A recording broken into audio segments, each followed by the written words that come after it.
અગાઉના વિડીયોમાં વર્ગ અને વર્ગમૂળની સમજૂતી મેળવ્યા બાદ હવે આપણે સ્વાધ્યાય 6.1ની શરૂઆત કરીએ। સ્વાધ્યાય 6.1ના પ્રથમ પ્રશ્નમાં આપણને સૂચના આપેલી છે કે નીચે આપેલ સંખ્યાઓનો વર્ગ કરવાથી એકમનો અંક શું મળે। આપણે એ જણાવવાનું છે કે અહીંયા જે આપણને સંખ્યાઓ આપેલી છે, જો આપણે આ સંખ્યાઓનો વર્ગ કરશું તો એનો જે જવાબ મળશે તો એમાં એકમનો અંક શું હશે। તો સૌપ્રથમ આપણે પ્રથમ સંખ્યા લઈએ તો સૌપ્રથમ સંખ્યા આપણને આપેલી છે 81।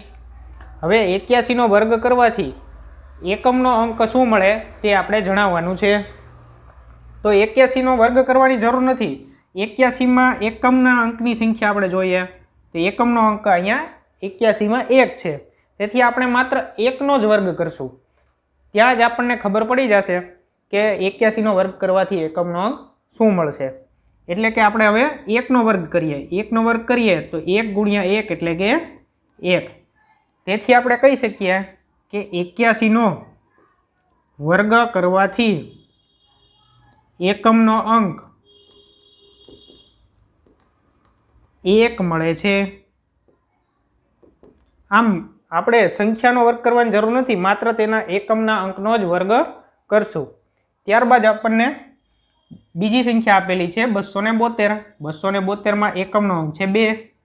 તો હવે આપણે 2નો વર્ગ કરીએ તો 2નો વર્ગ થાય 2 ગુણ્યા 2 એટલે કે 4।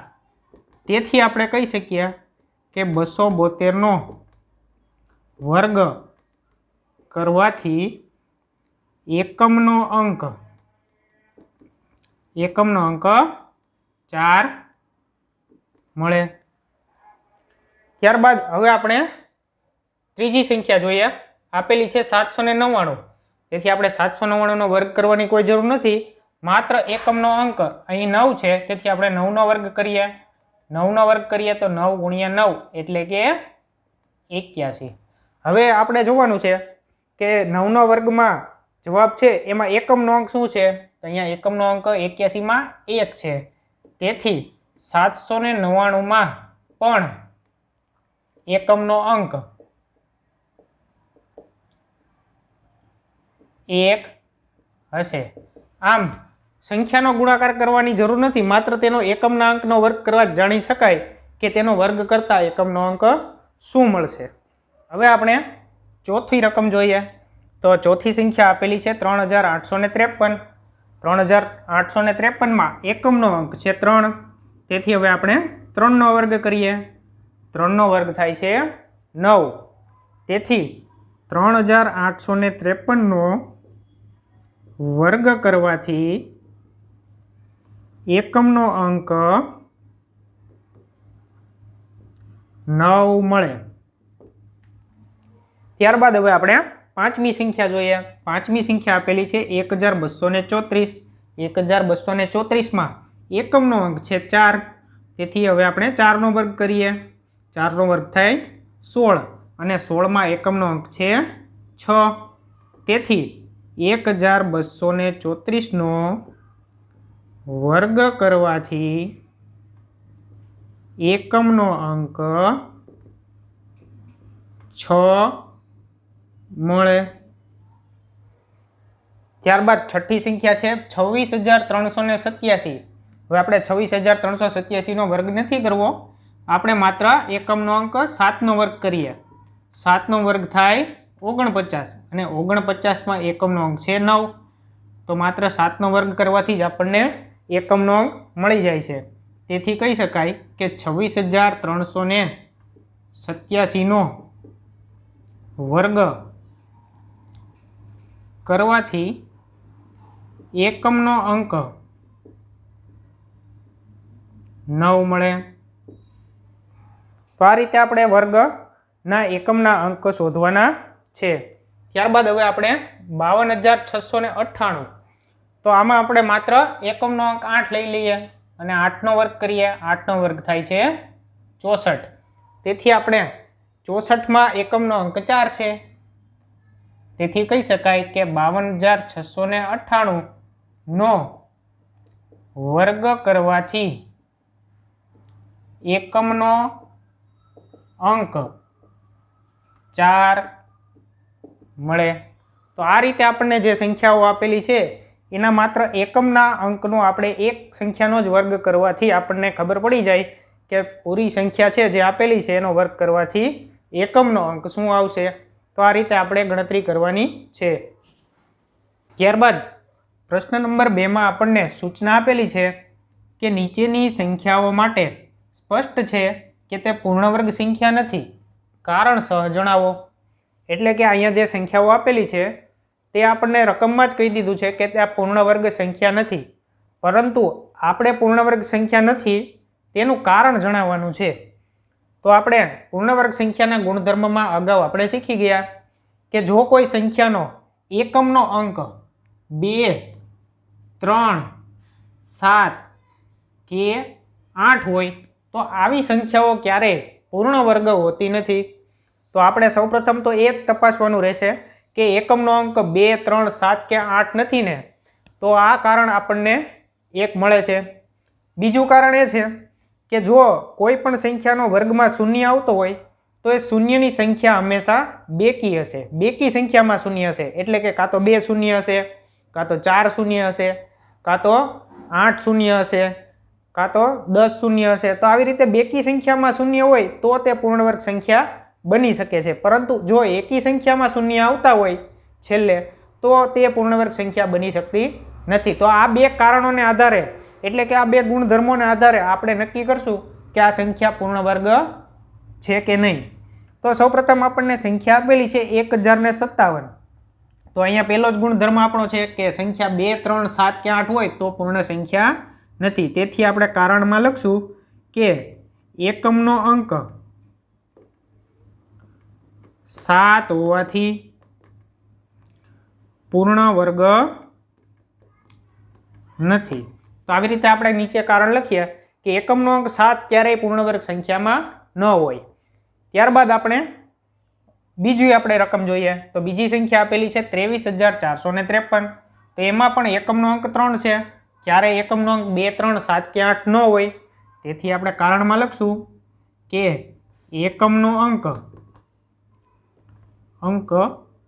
3 હોવાથી પૂર્ણ વર્ગ નથી. ત્યારબાદ આપણે ત્રીજી સંખ્યા જોઈએ. ત્રીજી સંખ્યા છે 7,928. એમાં એકમનો અંક 8 છે. તેથી આપણે કહી શકીએ કે 2, 3, 7, 8 હોય તો પૂર્ણવર્ગ સંખ્યા ન હોય. તેથી એકમનો અંક 8 હોવાથી પૂર્ણ વર્ગ નથી.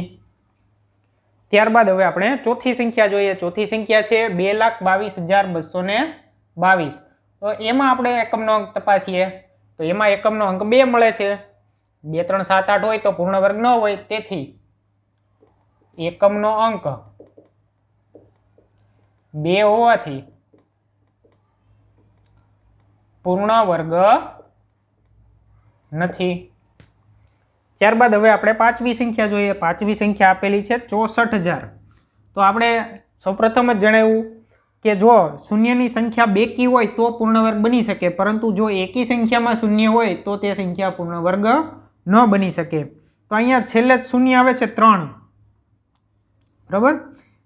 તેથી આપણે કહી શકીએ કે એકી સંખ્યામાં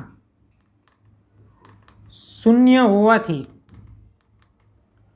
પૂર્ણ વર્ગ નથી. આ બધી આપેલી સંખ્યા પૂર્ણ વર્ગ નથી, પરંતુ આપણે તેનું કારણ જ જણાવવાનું છે. ત્યારબાદ છઠ્ઠી સંખ્યા છે 89,722. તો એમાં એકમનો અંક તપાસીએ તો એકમનો અંક 2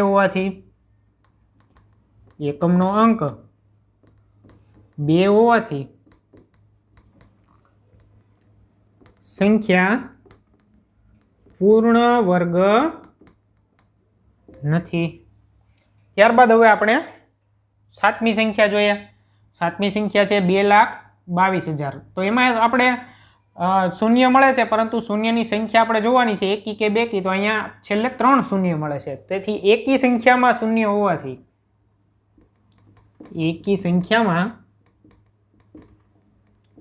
શૂન્ય હોવાથી પૂર્ણ વર્ગ નથી. ત્યારબાદ હવે આપણે 8મી રકમ જોઈએ. 8મી રકમમાં છેલ્લે એક જ શૂન્ય આવે છે, તો અહીંયા પણ એકી સંખ્યામાં શૂન્ય છે, તેથી આપણે કહી શકીએ કે એકી સંખ્યામાં શૂન્ય હોવાથી પૂર્ણ વર્ગ નથી. તો આ રીતે આપણે છે પૂર્ણ વર્ગ સંખ્યા નથી તેનું કારણ જણાવવાનું છે. આ સિવાય પણ આપણને ક્યાંય ઓળખવાનું કીધું હોય તો આ બે ગુણધર્મને આધારે આપણે પૂર્ણ વર્ગ સંખ્યા બની શકે કે નહીં તેની ચકાસણી આપણે કરી શકીએ. ત્યારબાદ હવે આપણે પ્રશ્ન નંબર 3 જોઈએ. તો પ્રશ્ન નંબર 3માં સૂચના આપેલી છે કે નીચે આપેલી સંખ્યાઓમાંથી કઈ સંખ્યાઓનો વર્ગ કરતાં મળતી સંખ્યા એકી હશે. એટલે કે અહીંયા જે સંખ્યાઓ આપેલી છે, જો આ સંખ્યાઓનો આપણે વર્ગ કરીએ અને વર્ગ કરતાં જે આપણને જવાબ મળે તે જવાબમાં કઈ સંખ્યા એકી હશે તે આપણે જણાવવાનું છે. તો સૌપ્રથમ આપણે છે આ સંખ્યાઓનો વર્ગ કરવાની જરૂર નથી. જો આપણે કોઈ પણ સંખ્યાના વર્ગનો એકી સંખ્યા છે કે બેકી સંખ્યા તે જાણવી હોય તો માત્ર તેની એકી સંખ્યાનો જ વર્ગ કરવાનો રહેશે, બરાબર. તો આપણે એકમના અંક ઉપરથી જ જાણી શકીએ છીએ કે એનો વર્ગ કરવાથી જે સંખ્યા મળશે એ એકી હશે કે બેકી. તો માત્ર આપણે એકમના અંકનો જ વર્ગ કરીએ તો એકમનો અંક 1 છે, 1નો વર્ગ થાય 1, તેથી કહી શકાય કે 431નો વર્ગ કરવાથી મળતી સંખ્યા એકી હશે. આમ માત્ર આપણે સંખ્યાઓનો વર્ગ કરવાની કોઈ જરૂર નથી, ખાલી આપણે એકમના અંકનો જ વર્ગ કરશું. ત્યારબાદ હવે આપણે બીજી સંખ્યા જોઈએ. તો અહીંયા બીજી સંખ્યા છે 2826. 2826માં એકમનો અંક 6 છે, તેથી માત્ર આપણે 6નો વર્ગ કરીએ તો 6નો વર્ગ થાય છે 36. તેથી જે આનો વર્ગ સંખ્યાનો થશે એના જવાબમાં આપણને એકમનો અંક 6 મળશે, એટલે કે બેકી હશે. તેથી આપણે કહી શકીએ કે 2826નો વર્ગ કરવાથી મળતી સંખ્યા બેકી છે. ત્યારબાદ હવે આપણે ત્રીજી સંખ્યા જોઈએ. ત્રીજી સંખ્યા આપણને આપેલી છે 7779. 79માં આપણે 9નો વર્ગ કરીએ, એકમનો અંક 9 હોવાથી 9નો વર્ગ થાય 81. તેથી આપણે આ સંખ્યાનો વર્ગ કરશું તો જે જવાબ મળશે એમાં એકમનો અંક 1 હશે, એટલે કે જે સંખ્યા મળશે એ એકી હશે. તેથી આપણે અહીંયા લખીએ 7779નો વર્ગ કરવાથી મળતી સંખ્યા એકી હશે. ત્યારબાદ હવે આપણે ચોથી સંખ્યા જોઈએ. ચોથી સંખ્યા છે 82004. તો આપણે 4નો વર્ગ કરીએ તો 4નો વર્ગ થાય 16. તેથી આપણે કહી શકીએ કે આ 82004નો જે આપણે વર્ગ મેળવશું તેમાં એકમનો અંક બેકી સંખ્યા હશે.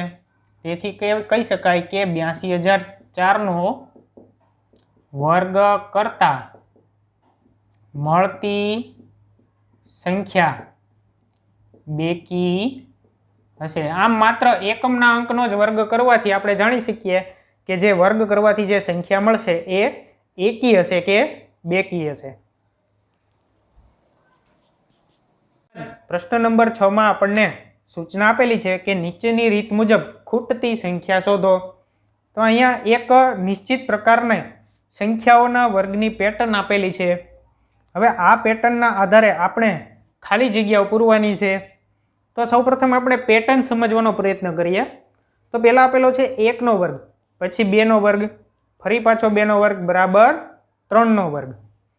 હવે બીજી રીત જોઈએ આપણે. બીજી પેટર્ન 2નો વર્ગ, 3નો વર્ગ, 6નો વર્ગ બરાબર 7નો વર્ગ. ત્યારબાદ 3નો વર્ગ, 4નો વર્ગ, 12નો વર્ગ બરાબર 13નો વર્ગ. હવે અહીંયા આપણે જોઈએ ને તો આપણને નિશ્ચિત પ્રકારની પેટર્ન મળે છે. કઈ રીતે? તો 1 ગુણ્યા 2, 1 ગુણ્યા 2 એટલે કે 2, અને 2માં 1 ઉમેરીએ એટલે 3. એવી જ રીતે 2નો ને 3નો ગુણાકાર કરીએ, 2 તેરી 6, અને 6માં 1 ઉમેરીએ એટલે 7 મળે છે. તો આ રીતની આપણે પેટર્ન સમજાય છે આપણને. 3 ચોક 12, તો અહીંયા 12 છે, અને 12માં 1 ઉમેરીએ તો 13 મળે છે. તો આવી રીતે પહેલી બે સંખ્યાઓનો ગુણાકાર છે ત્રીજી સંખ્યા, અને ત્રીજી સંખ્યામાં પછીનો ક્રમિક જે ક્રમ આવે છે એનો વર્ગ જવાબમાં આપણને મળે છે.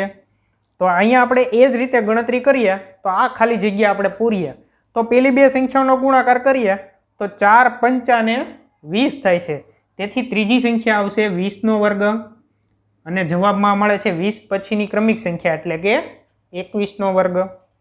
ત્યારબાદ આપણે નીચેની ખાલી જગ્યા પૂરીએ તો 5 વત્તા ખાલી જગ્યા અને ત્રીજી સંખ્યા આપણને આપી દીધી છે, આપણે બીજી સંખ્યા શોધવાની છે, તો 5નો કોની સાથે આપણે ગુણાકાર કરીએ તો 30 જવાબ આવે। તો 5નો ઘડિયો આપણે બોલીએ તો 5 6 ને 30, તેથી અહીંયા બીજી સંખ્યા આપણને મળશે 6નો વર્ગ અને 30માં એક ઉમેરીએ એટલે કે પછીનો ક્રમિક સંખ મળે 31 એટલે બરાબર 31નો વર્ગ। તો આ રીતની આપણી પેટર્ન છે।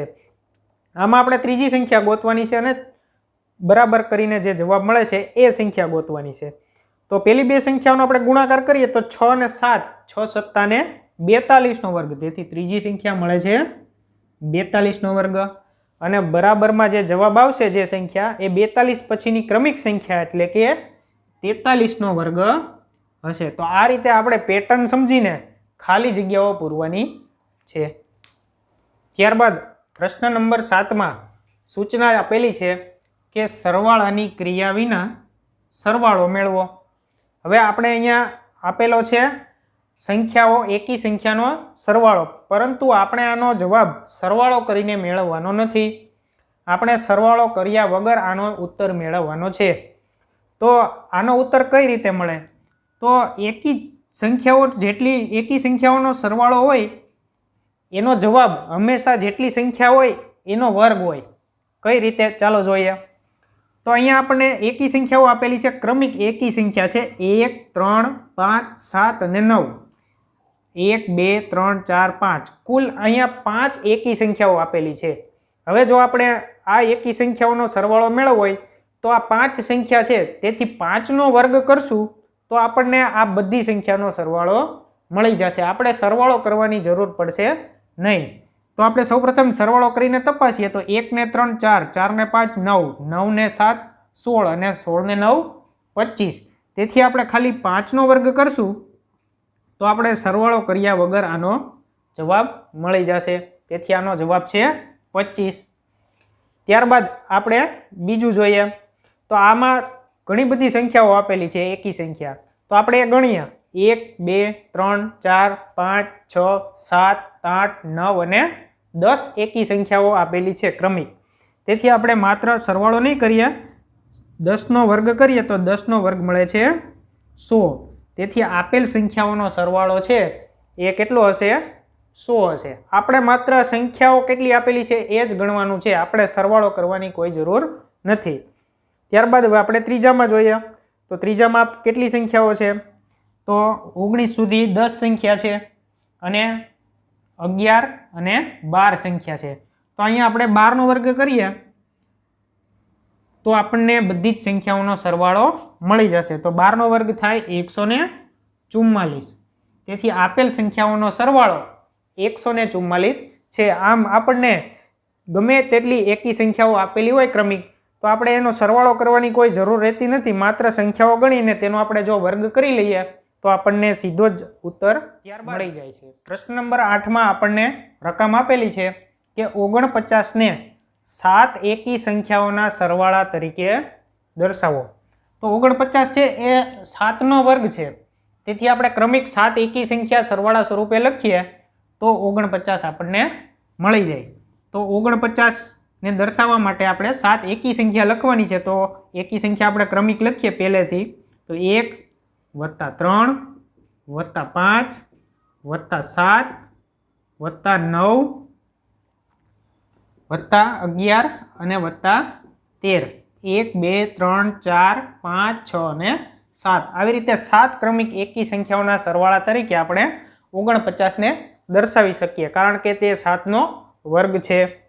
ત્યારબાદ આપણને બીજી રકમ આપેલી છે 121 ને 11 એકી સંખ્યાઓના સરવાળા તરીકે દર્શાવો। તો આપણે સૌપ્રથમ અહીંયા 121 ને દર્શાવવા હોય તો 11 એકી સંખ્યા લખીએ, તો 1 2 3 4 5 6 7 8 9 10 અને 11. તો ક્રમિક એકી સંખ્યાઓ લખીએ તો 1 વત્તા 3 વત્તા 5 વત્તા 7 વત્તા 9 વત્તા 11 વત્તા 13 વત્તા 15 વત્તા 17 વત્તા 19 અને વત્તા 21. તો આવી રીતે 11 ક્રમિક એકી સંખ્યાઓ સ્વરૂપે આપણે 121 ને લખી શકીએ, કારણ કે 121 છે તે 11નો વર્ગ છે.